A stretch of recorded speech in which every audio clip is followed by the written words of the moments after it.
Buenos días. Demos inicio a nuestro culto de adoración en este domingo. Dice en el Evangelio de Juan, capítulo 4, mas la hora viene y ahora es cuando los verdaderos adoradores adorarán al Padre en espíritu y en verdad, porque también el Padre tales adoradores buscan que le adoren. Dios es espíritu y los que le adoran en espíritu y en verdad es necesario que adoren. Vamos a orar juntos, adorando a nuestro Señor. Padre Celestial, gracias te damos, Señor, porque nos das la vida, porque nos das la salud y porque sabemos que todo viene de ti, Señor. Gracias por tu sostén. Queremos alabarte y queremos reconocer ese amor tan grande e infinito que tienes por nosotros. Gracias, Señor, por tus cuidados y porque sabemos que tú estás al pendiente de tu iglesia. En el nombre de Cristo Jesús, amén.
Ahora leamos en el Salmo 95. Dice: venid, aclamemos alegremente a Jehová, cantemos con júbilo a la roca de nuestra salvación. Lleguemos ante su presencia con alabanza, aclamémosle con cánticos, porque Jehová es Dios grande y Rey grande sobre todos los dioses. Porque en su mano están las profundidades de la tierra, y las alturas de los montes son suyas. Suyo también el mar, pues él lo hizo, y sus manos formaron la tierra seca. Venid, adoremos y postrémonos, arrodillémonos delante de Jehová, nuestro Hacedor, porque él es nuestro Dios, nosotros el pueblo de su prado y ovejas de su mano. Si oyereis hoy su voz, no endurezcáis vuestro corazón. Ahora es el momento de compartir nuestras gratitudes y hagámoslo en familia.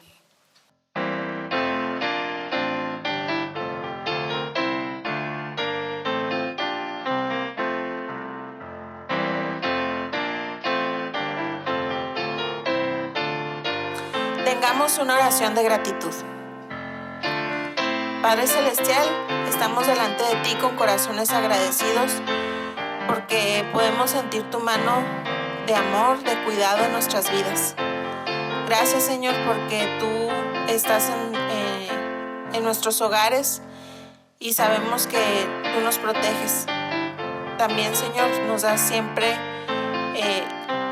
la respuesta propia a nuestras necesidades, a nuestros problemas también. Gracias, Señor, porque sabemos que estás con nosotros y que no lo merecemos, no somos dignos de ti, pero tú tienes a bien voltear a vernos, amarnos y cuidarnos. Gracias, Señor, te damos por eso. En el nombre de tu Hijo Jesús, amén.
Ahora vamos a leer en el Evangelio de Marcos, capítulo 13, los versículos del 7 al 23. Dice: Mas cuando oigáis de guerras y de rumores de guerras, no os turbéis, porque es necesario que suceda así, pero aún no es el fin. Porque se levantará nación contra nación y reino contra reino, y habrá terremotos en muchos lugares, y habrá hambres y alborotos, principio de dolores son estos. Pero mirad por vosotros mismos, porque os entregarán a los concilios, y en las sinagogas os azotarán, y delante de gobernadores y de reyes os llevarán por causa de mí, para testimonio de ellos. Y es necesario que el evangelio sea predicado antes a todas las naciones. Pero cuando os trajeren para entregaros, no os preocupéis por lo que habéis de decir, ni lo que penséis, sino que os fuere dado en aquella hora, eso hablad, porque no sois vosotros los que habláis, sino el Espíritu Santo. Y el hermano entregará a la muerte al hermano, y el padre al hijo, y se levantarán los hijos contra los padres y los matarán. Y seréis aborrecidos de todos por causa de mi nombre. Mas mas el que persevere hasta el fin, éste será salvo. Pero cuando veáis la abominación desoladora de que habló el profeta Daniel, puesta donde no debe estar, el que lee entienda. Entonces los que estén en Judea huyan a los montes. El que esté en la azotea no descienda a la casa, ni entre para tomar algo de su casa. Y el que esté en el campo no vuelva atrás a tomar su capa. Mas ay de las que estén encintas y de las que críen en aquellos días. Orad, pues, que vuestra huida no sea en invierno, porque aquellos días serán de tribulación, cual nunca ha habido desde el principio de la creación de Dios. Creo. Hasta este tiempo ni la habrá. Y si el Señor no hubiese acortado aquellos días, nadie sería salvo, mas por causa de los escogidos que Él escogió, acortó aquellos días. Entonces, si algunos dijere, mirad, aquí está el Cristo, o mirad, allí está, no le creáis, porque se levantarán falsos cristos y falsos profetas, y harán señales y prodigios para engañar, si fuese posible, aun a los escogidos. Mas vosotros mirad, os lo he dicho todo antes.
Continuemos la lectura en el Evangelio de Marcos, capítulo 13.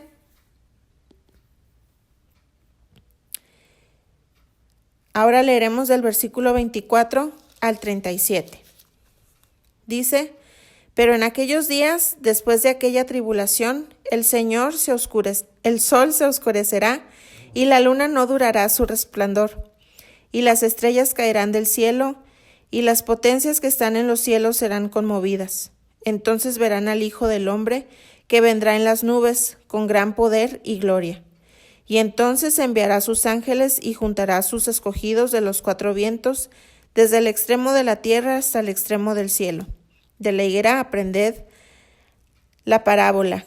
Cuando ya su rama está tierna y brotan las hojas, sabéis que el verano está cerca. Así también vosotros, cuando veáis que suceden estas cosas, conoced que está cerca, a las puertas. De cierto os digo que no pasará esta generación hasta que todo esto acontezca. El cielo y la tierra pasarán, pero mis palabras no pasarán. Pero de aquel día y de la hora nadie sabe, ni aun los ángeles que están en el cielo, ni el Hijo, sino el Padre. Mirad, velad y orad, porque no sabéis cuándo será el tiempo. Es como el hombre que yéndose lejos dejó su casa y dio autoridad a sus siervos y a cada uno su obra, y al portero mandó que velase. Velad, pues, Porque no sabéis cuándo vendrá el Señor de la casa, si al anochecer, o a la medianoche, o al canto del gallo, o a la mañana, para que cuando venga de repente no os halle durmiendo. Y lo que a vosotros digo, a todos lo digo. Velad. ¿Qué tal, hermanos? El Señor les bendiga en este domingo 20 de enero del año 2021. Gracias a Dios porque el Señor nos ha protegido, ha estado con su iglesia y hemos sido bendecidos en gran forma. Gracias a Dios porque nos permite compartir su palabra en este precioso domingo en el cual queremos y seguimos honrando a nuestro Dios. Vamos a iniciar con nuestra proclama, mis hermanos, en su Biblia, en su mano. Segunda de Timoteo, capítulo 3, verso 16 y 17 dice: Toda la escritura es inspirada por Dios y útil para enseñar, para redarguir, para corregir, para instruir en justicia, a fin de que el hombre de Dios sea perfecto, enteramente preparado para toda buena obra. Por lo tanto, la palabra de Dios contenida en este libro es la verdad que acepto creer, es la enseñanza que me comprometo a seguir, es la esperanza que me atrevo a confesar. Nada me impide recibirla, nada me impedirá hacerla parte de mi vida y por ningún motivo dejaré de proclamarla. Estamos aquí para leerla, oírla y vivirla diariamente. Amén. Oremos. Nuestro buen Dios, en esta mañana, Señor, de este domingo, queremos honrar tu nombre, bendecirte, Señor, porque eres un Dios bueno con nosotros. Gracias, Señor, por tu palabra. Gracias por las bendiciones derramadas en nuestra vida, Señor. Gracias, enormemente te damos por la salvación que nos has dado en Cristo Jesús, por esa paz que tenemos en nuestro corazón. Y te pedimos, Señor, que podamos estar regocijándonos en ti, Señor, porque eres un Dios todopoderoso, un Dios benigno para con nosotros y que nos ama, Señor, de todo tu corazón. Gracias, Señor. Te agradecemos todo en el precioso nombre de tu Hijo amado y Señor nuestro, Cristo Jesús. Amén. Amén. Hermanos, seguimos con la serie Marcos, discípulos de Cristo, ya en el capítulo, terminado el capítulo 13. Nuestro lema está en Marcos 1:17, que dice la palabra de Dios: Y les dijo Jesús: venid en pos de mí, y haré que seáis pescadores de hombres. Ese es el tema, el lema general del Evangelio de Marcos. Que vayamos a Jesús, que vayamos en pos de Él, y Él hará en cada uno de nosotros cumplir su propósito. Nos hará pescadores de hombres. De lo principal, nos bendecirá. Bien, hermanos, el título de sermón de este domingo: sigamos adelante viviendo en la esperanza la venida de Cristo. Hermanos, es una invitación y un deseo de todo mi corazón para ustedes y para todo cristiano. Sigamos adelante viviendo en la esperanza la venida de Cristo. Déjenme decirles qué es lo que deseo en su corazón al compartirles este mensaje. Que mientras el Señor cumple su promesa de venir nuevamente por los suyos, vivamos la plenitud de vida nueva y eterna que nos ha sido dada. Y al ir avanzando día a día, viviendo en nuestro tiempo, enseñando a la gente a nuestro alrededor y compartiéndole las buenas nuevas de salvación que hay en Cristo. No importando las circunstancias, hermanos, por las que atravesamos durante el desarrollo de nuestra vida. Esa vida aquí en la tierra que el Señor Jesús nos ha dado en Cristo es nueva vida. Vivamos, anhelemos, comuniquemos la venida de Cristo, porque Él volverá. Amén. Bien, déjeme introducirme de la siguiente manera. En el capítulo 13, en este pasaje que hoy nos sigue ocupando, Jesús está en el Monte de los Olivos. Frente a Él, la panorámica de Jerusalén y el templo, donde contempla el templo de Jerusalén. Y está enseñándoles a sus discípulos en carácter de pastor, protector. Nuestro Señor Jesucristo está hablándoles de esa forma a los discípulos, protegiéndolos, guiándolos, pastoreándolos. hablándoles en forma simultánea de tres cosas, de tres hechos, dando respuesta a las preguntas que hacían sus discípulos. ¿Cuándo sería la destrucción de Jerusalén y del templo?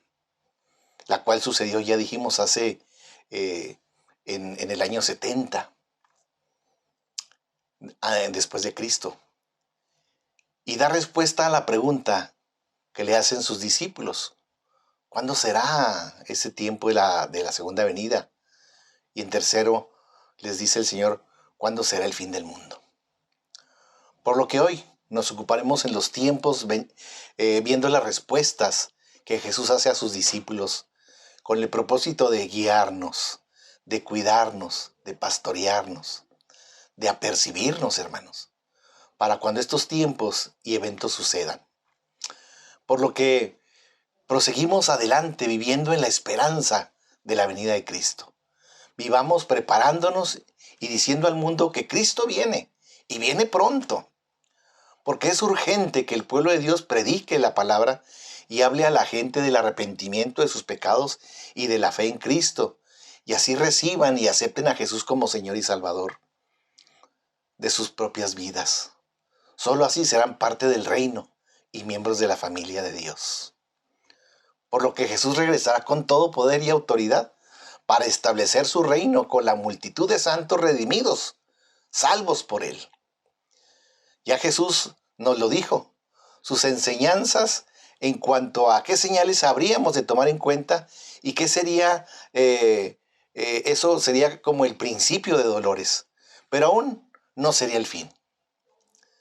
Podemos preguntarnos, entonces, ¿qué nos enseña estos acontecimientos? Lo primero que nos enseña a los creyentes en Cristo es vivir.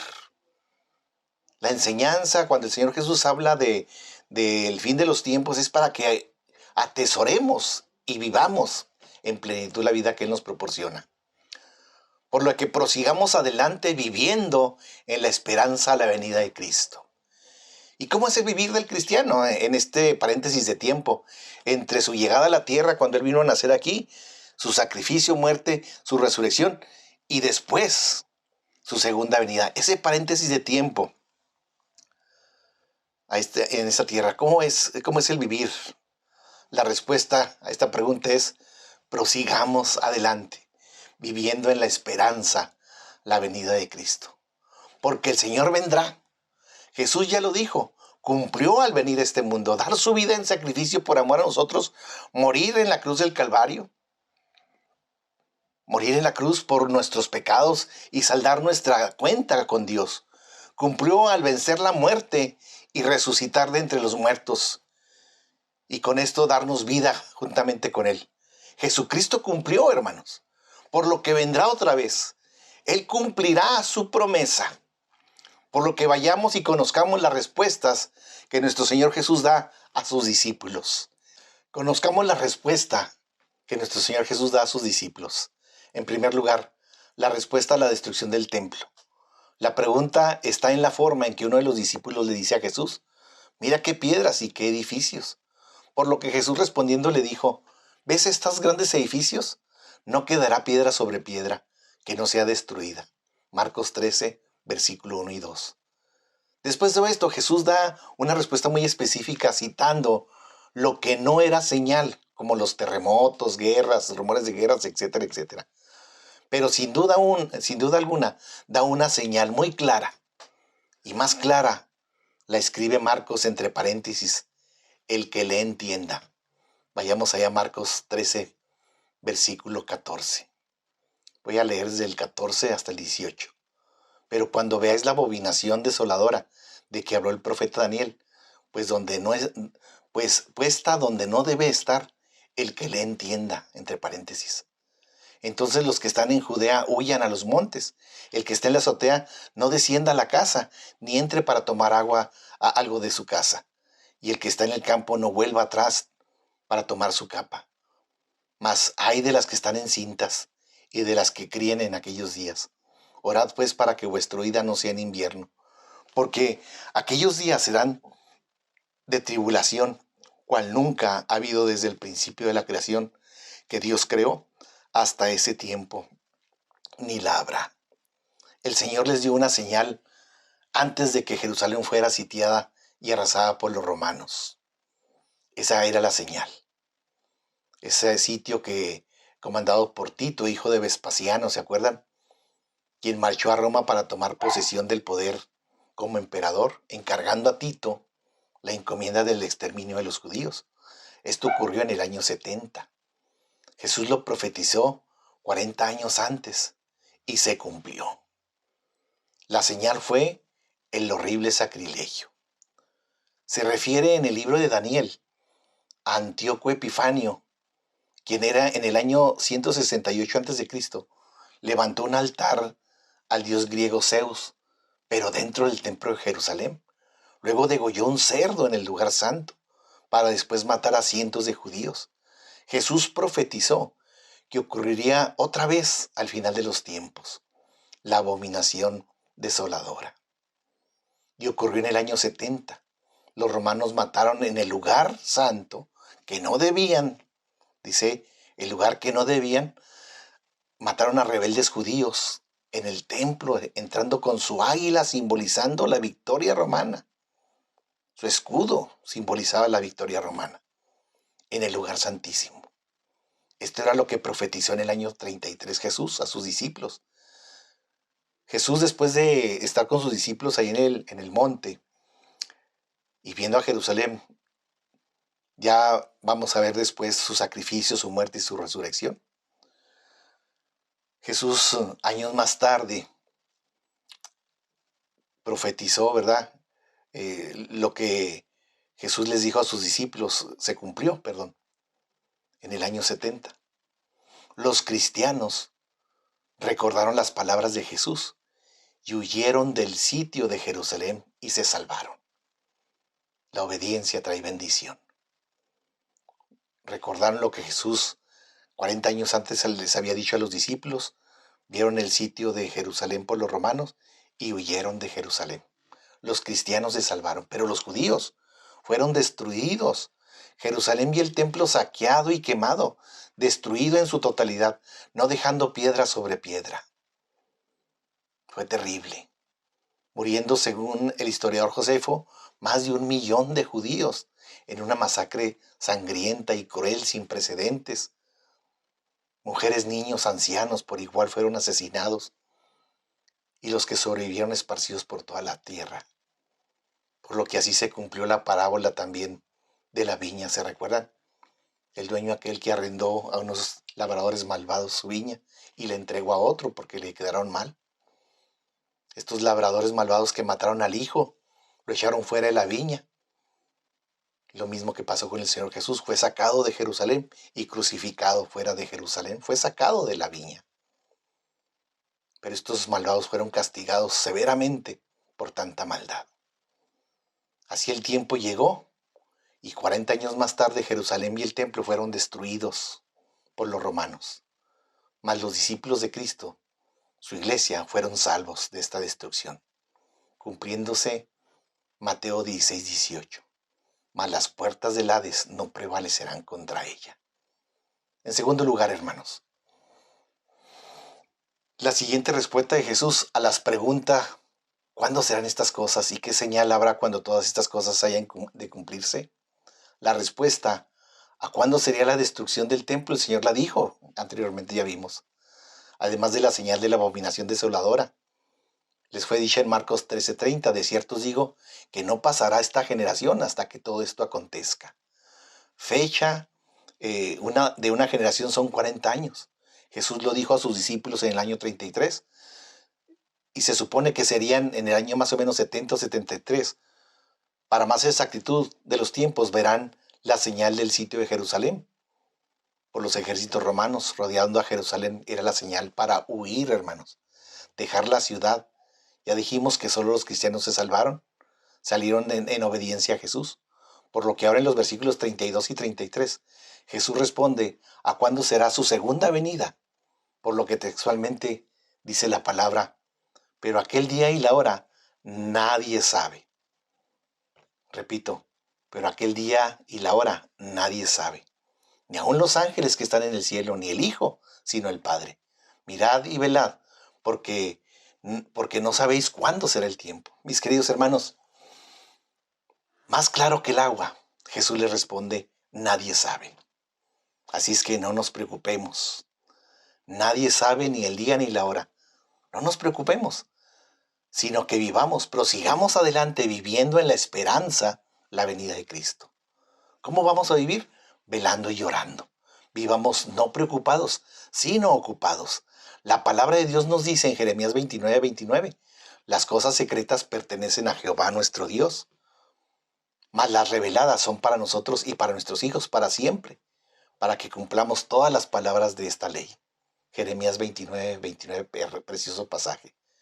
Por lo que ocupemos nuestro diario vivir en lo que nos ha sido revelado, ocupémonos en nuestra salvación tan grande, ocupémonos en vivir el propósito de Dios, ocupémonos, hermanos, en vivir para gloria de Dios, desarrollando nuestros dones para honra de Dios, ministrando la palabra, compartiendo de ella para salvación de los demás.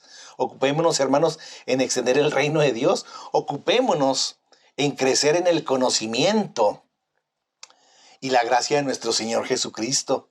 Ocupémonos en su palabra, ocupémonos en la comunión fraternal, en la iglesia, ocupémonos viviendo como bien los redimidos de Jehová, nuestro Dios, en santidad. Ocupémonos en que todo lo que hagamos honre y glorifique a nuestro Dios. Filipenses 4:8 nos dice que aún en nuestros pensamientos debemos de ocuparnos.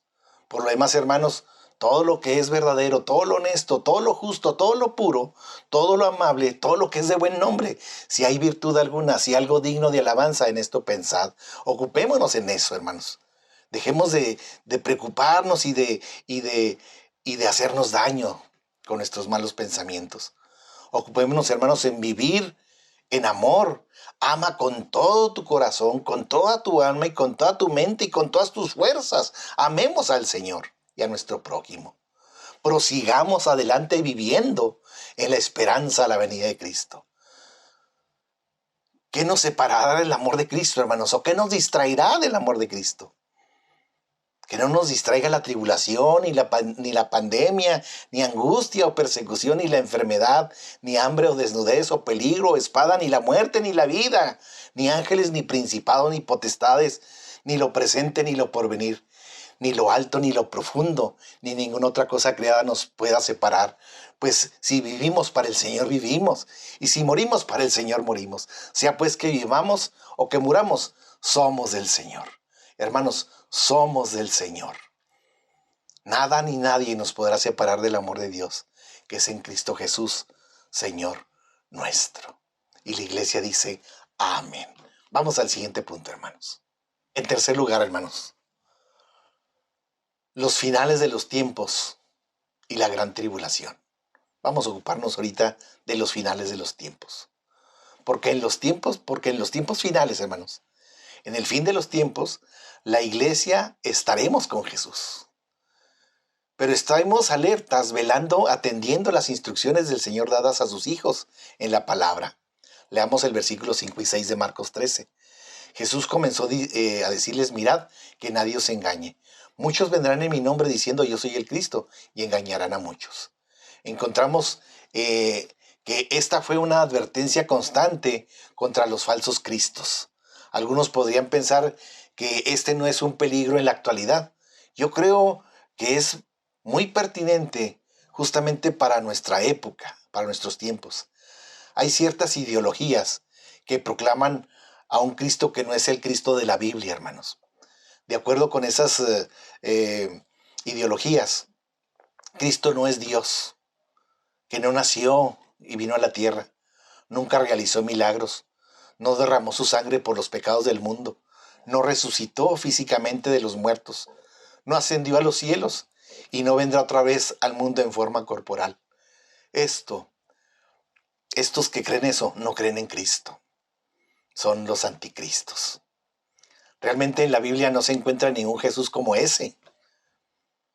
El Jesús de la Biblia es Dios mismo y como hombre nació de una virgen en esta tierra, concebido por Dios. realizó muchísimos milagros, derramó su sangre preciosa en la cruz del Calvario por el perdón de todos los pecados de la humanidad, resucitó corporalmente saliendo de su tumba victorioso y vendrá por segunda vez. Este es el testimonio de la Biblia, que constituye el documento de la naturaleza histórica que poseemos como hijos de Dios, la palabra de Dios, mis hermanos. La Biblia proclama estos grandes y fundamentales acontecimientos de fe. Todo cristiano debe saber esto, por lo que todo Cristo diferente a esto es un anticristo. Escuchemos las palabras del apóstol Juan en su primera carta, capítulo 2, versículos 18 y 22. Hijitos, es la última hora, y así como oísteis que el anticristo viene, también ahora han surgido muchos anticristos. Por eso sabemos que es la última hora. Y Juan explicó que quería decir por anticristo es el que niega a Jesús, el Cristo. Es el anticristo el que lo niega a Jesús, el que niega al Padre y al Hijo. Por lo tanto, el Señor hizo muy bien en advertirnos al respecto. El versículo 7 de Marcos nos dice lo siguiente. Y cuando oigáis de guerras y rumores de guerras, no os alarméis. Es necesario que todo esto suceda, pero todavía no es el final. Además de los falsos cristos, las guerras serían una característica de toda época. Siempre ha habido guerra, ya lo dijimos el domingo pasado. Pero ningún creyente debiera sentirse perturbado por ellas, porque no constituyen, ni ellas ni los anticristos, una evidencia de que nos encontramos ya en el final de los tiempos. Y cuando digo anticristo, no me estoy refiriendo al anticristo de Apocalipsis.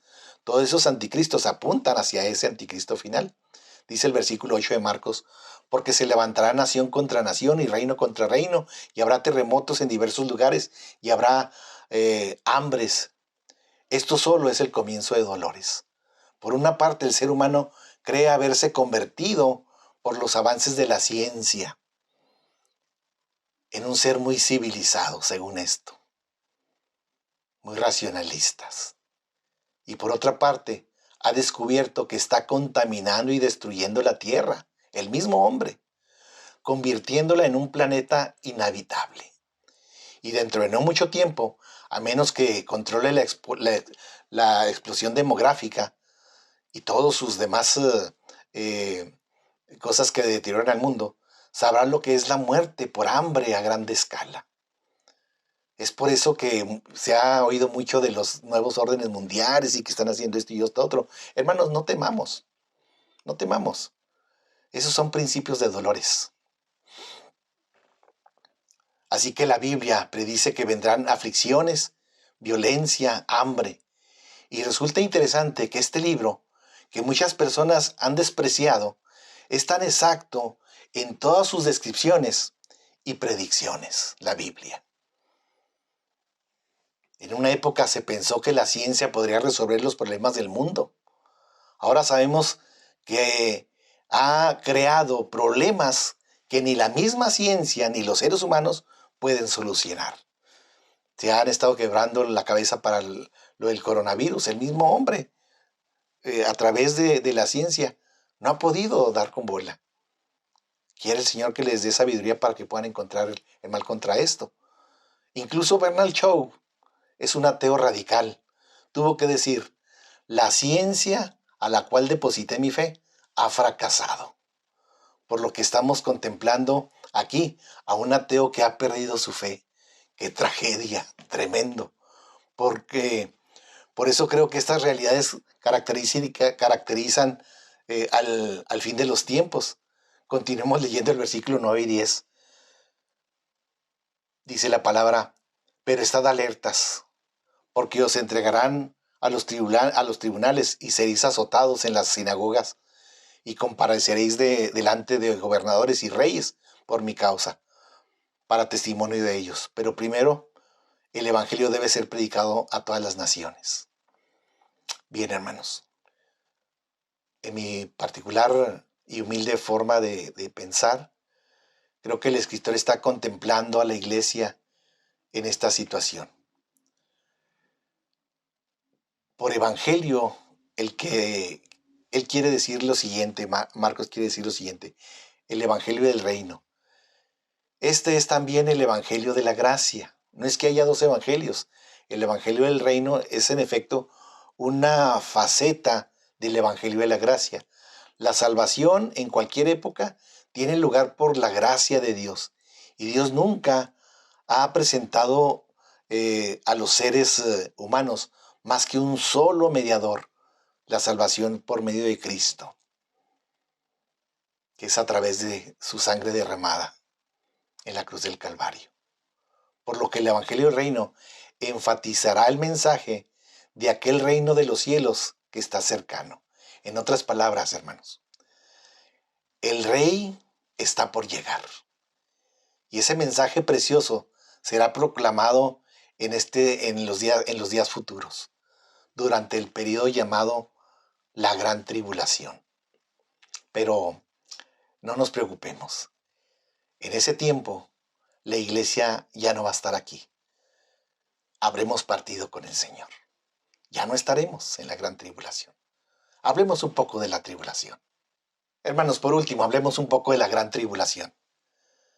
No es que quiera yo ser un experto exégeta y conocedor de los últimos tiempos, no, hermanos. Con humildad les digo, hay mucho que aprender y muchas posturas que hay que tomar, posicionarnos de ciertas posturas de acuerdo a la capacidad que nos dé el Señor. La Gran Tribulación, en este tema podrías estar de acuerdo o no, compartir mi postura. No hay problema, la Escritura nos enseña lo principal. Y hay cosas que debemos de posicionar posturas. Yo creo que la tribulación, en el tiempo de la tribulación, la iglesia de los gentiles, la iglesia que conocemos, la iglesia del Señor, va a estar con el Señor. Y la tribulación es tiempo de gracia para el pueblo de Israel y aquellos que el Señor les da en misericordia la oportunidad de conocerlo, ya cuando no estemos nosotros aquí en este mundo, cuando hayamos partido la iglesia con el Señor. Va a ser tiempo difícil, por eso el nombre de tribulación.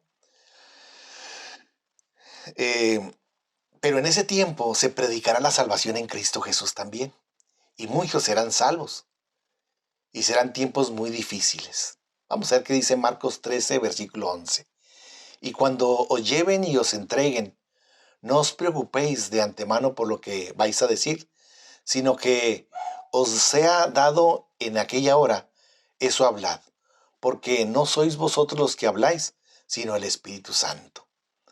Estas palabras pueden referirse al tiempo en que, se recuerdan en Apocalipsis, 144,000 pertenecientes a las tribus de Israel dan testimonio de Dios. Pero también los versículos siguientes dicen que habrá una gran multitud de personas que vestidos de blanco darán honra y gloria a nuestro Dios. Cuando se encuentre en situaciones extremas en los tiempos de la tribulación, habrá situaciones extremas y complejas en que no sepan cómo reaccionar o qué decir, o se sientan temor y miedo y gran inquietud.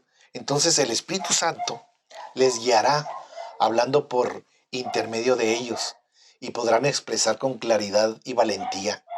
Dice el versículo 12, y el hermano entregará la muerte al hermano y el padre al hijo, y los hijos se levantarán contra los padres y les acusarán de muerte. ¿No parece increíble encontrarse con traiciones tan miserables, incluso en el seno familiar? Aunque desgraciadamente la violencia en el seno de la familia ya es una noticia de bastante actualidad. El versículo 13 continúa diciendo, y seréis odiados de todos por causa de mi nombre, pero el que persevere hasta el fin, este será salvo. Estas palabras, hermanos, eran pertinentes para los lectores romanos de Marcos en aquel tiempo, quienes se encontraban bajo amenaza por su lealtad a Jesús, pero también señalan los últimos tiempos, cuando habrá un sentimiento en contra de los cristianos extendido mundialmente. No seremos aceptados. De hecho, hay brotes en ciertos países donde el cristianismo no es aceptado, es perseguido y brutalmente. Pero cuando Dios ponga su sello de protección sobre los que Él escoja, estos proclamarán su mensaje hasta el fin. Eso es una promesa del Señor. Continuemos leyendo Marcos 17 al 23. Mas hay de las que están encintas y las que críen en aquellos días. Orad para que vuestra huida no sea en invierno, porque aquellos días serán de tribulación, cual nunca ha habido desde el principio de la creación que Dios creó hasta este tiempo, ni la habrá. Y si el Señor no hubiera cortado aquellos días, nadie sería salvo. Mas por causa de los escogidos, el que Él escogió, acortó aquellos días. Entonces, si algunos dijeren, mirad, aquí está el Cristo, o mirad allá, allí está, no lo creáis, porque se levantarán falsos cristos y falsos profetas, y harán señales y prodigios para que engañen, si fuese posible, aún a los escogidos. Mas vosotros estad alertas, os lo he dicho antes. Aquellos días, hermanos, serán realmente terribles. Habrá falsos líderes llamados Cristos y falsos profetas que realizarán verdaderos milagros por el poder de Satanás y sus fuerzas del mal. Y ya casi al final, la segunda venida de Cristo será precedida por un oscurecimiento del universo y por un despliegue universal de fenómenos luminosos, en cumplimiento a la profecía de Joel, capítulo 2, verso 28 al 32. Leemos los versículos 23 al 26 de Marcos 13. Pero en aquellos días, después de esta tribulación, el sol se oscurecerá y la luna no dará su luz. Las estrellas irán cayendo del cielo y las potencias que están en los cielos serán sacudidas. Entonces verán al Hijo del Hombre que viene en las nubes con gran poder y gloria. Aquellas nubes que se describen no serán de lluvia, sino nubes gloriosas. Las nubes de la gloria de la presencia de Dios que apareció en el Antiguo Testamento. Yo creo que esa será la señal de la aparición de Jesucristo, el Hijo del Hombre, en el cielo. Leamos el versículo 27. Y entonces enviará a los ángeles y reunirá a sus escogidos de los cuatro vientos, desde el extremo de la tierra hasta el extremo del cielo. Los escogidos, hermanos, en este contexto pueden identificarse como no judíos, pertenecientes a todas las naciones, y como judíos que llegarán a creer en Jesucristo como el Mesías durante el periodo final de la tribulación. Aunque hay diversidad de opiniones, creo que este pasaje no se refiere al arrebatamiento de la iglesia, porque en otro pasaje, concretamente en la carta a los tesalonicenses, capítulo 4, verso 13 al 18, nos dice que Él envió ángeles para recoger a su iglesia sin que los creyentes sean arrebatados para recibir al Señor en el aire. Y ahora llegamos a la parábola de la higuera. Leamos los versículos 28 y 29, ya casi terminamos, hermanos. De la higuera aprended, dice el Señor, la parábola. Cuando su rama ya se pone tierna y echa las hojas, sabéis que el verano está cerca. Así también vosotros, cuando veáis que suceden estas cosas, sabed que Él está cerca a las puertas. Y hemos indicado que la higuera representa a Israel. Aquí hay otros puntos de vista, también respetables, pero yo personalmente creo que son las mismas Sagradas Escrituras las que lo aclaran. Después de todo, la Biblia presenta a Israel como el reloj de Dios. Hay que estar atentos a lo que sucede en Israel. Y Él dice que observemos a la higuera para percibir el final de los tiempos y la segunda venida de Cristo a la tierra. Dice el versículo 30, en verdad os digo que no pasará esta generación hasta que todo esto suceda. En cuanto al término generación, en esta interpretación podría señalar a una generación concreta de personas y a la duración total de su vida. En este caso podría interpretarse que aquellos que viven el principio de estos acontecimientos, o sea, de la tribulación, verán también la conclusión de los mismos. A esa generación se refiere. El énfasis recae más en la rapidez con que suceden estos eventos. Estos hechos son apoyados por la Biblia. Leamos ahora el versículo 31 y 32. El cielo y la tierra pasarán, mas mis palabras no pasarán. Pero de aquel día y de aquella hora nadie sabe, ni siquiera los ángeles en el cielo, ni el Hijo, sino solo el Padre.